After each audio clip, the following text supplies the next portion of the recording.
So கல்யாணம் ஆகி 12வது நாளில் ஷீ சேஸ் இல்லை எனக்கு அவனோட வாழ இஷ்டம் இல்லை. என்ன ரீசன்னு யாருக்கும் தெரியாது. இந்த பையன் வந்து ரொம்ப ப்ரில்லியண்ட்டான பையன், இவனுக்கான ரிப்போர்ட்டெல்லாம் இருக்குது, ஏதாவது தப்பு இருக்குமோ அப்படின்னு நம்ம நினச்சி பார்க்குறதுக்காக அதெல்லாம் கேட்டபோது அவர் ரெக்கார்ட்ஸ் எல்லாம் எனக்கு அனுப்பியிருந்தார்.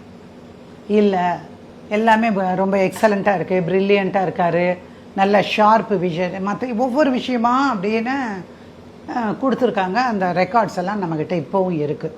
ஸோ அவருக்கு என்னென்னா அப்பா அம்மாவை மதிக்காமல் எங்கிட்ட வந்து வாழ்கிறதுல என்ன இருக்குது? முதல்ல நம்ம குடும்பம் என்ன தெரிஞ்சுக்கணும். ஒரு குறைந்தபட்ச ரெஸ்பெக்ட். உனக்கு அப்பா அம்மா எப்படியோ அதுதானே எனக்கும் அப்பா அம்மா. நான் வந்து உங்கள் அப்பா அம்மாட்ட நடந்துட்டேன், அப்படி சரியாக இருக்குமா? நீ வந்து கொஞ்சம் அட்ஜஸ்ட் பண்ணி இருக்கலாமில்ல. ஒரு வார்த்தை 2 வார்த்தை சொல்லியிருப்பாங்க, அவ்வளோதான். பேச்சுவார்த்தையே அற்று போயிடுது சார். ஏறத்தாழ நீங்கள் பார்த்தீங்கன்னா ஒரு 12 நாள் தான் அவங்களுக்குள்ளற திருமணமானவர்கள் அப்படிங்கிறதுக்கான ஒரு அடையாளம், அவ்வளோதான். அதுக்கப்புறம் இல்லவே இல்லை.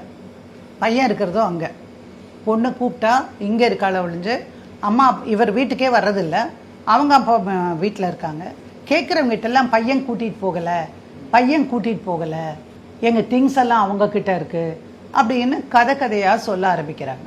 அப்போ இந்த அம்மா அப்பா என்ன நினைக்கிறாங்க, பையனுடைய அம்மா அப்பா, என்னது நம்ம என்னத்துக்கு வச்சுட்டு இருக்க போகிறோம், கொண்டு வந்து அவள் வச்சுட்டு போனால் எப்போ வேணாலும் வந்து எடுத்துகிட்டு போகட்டும், நான் வேணால் ஃபோன் பண்ணி சொல்கிறாமா, நீ எதுக்குமா அவளுக்கு ஃபோன் பண்ணுறேன், நான் வந்து மெயிலில் எழுதிடுறேன், உன்னோடது என்னென்ன இருக்கோ எது வேணுமோ நீ அதெல்லாம் எடுத்துகிட்டு போகணும், நான் எழுதிடுறேன்.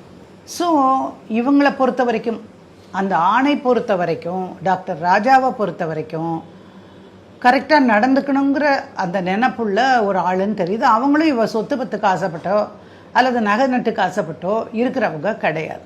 சரி, அவர் அமெரிக்காவிலிருந்து இங்கே வரணும், ஏதாவதுன்னா டைவர்ஸ் பண்ணணுன்னா கூட வரணும். இப்போ தான் கல்யாணத்துக்குன்னு லீவ் போட்டு போயிருக்காரு.